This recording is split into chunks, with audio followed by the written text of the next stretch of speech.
मुलाचं लग्न होऊन सून जेव्हा घरी येते तेव्हा खरं तर सासूबाई सुद्धा त्याच्यात तरुणच असतात.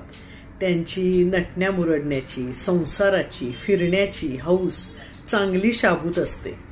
अशा वेळी त्या येणाऱ्या नव्या मुलीबरोबर तुलना न करता, स्पर्धा न करता तिला त्यांनी आपल्या आयुष्यात एक छोटी मैत्रीण म्हणून सामावून घेतलं तर त्यांचं नातं बहरू शकतं.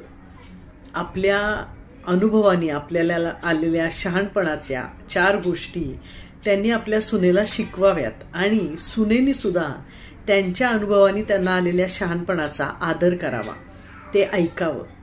सासूनी ही सून आहे हे विसरलं आणि सुनेनी ही सासू आहे हे विसरलं आणि तिला एखाद्या गाईडप्रमाणे आपल्या आयुष्यात सामावून घेतलं तर मला वाटतंय या सासू सुनेच्या नात्याला एक छान वळण लागू शकतं.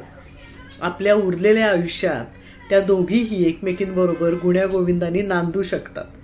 फक्त आपलं नातं गालबोट लागलेलंच आहे हे मात्र दोघींनी विसरलंच पाहिजे आणि आजूबाजूच्या लोकांनी त्यांना ते विसरू दिलं पाहिजे.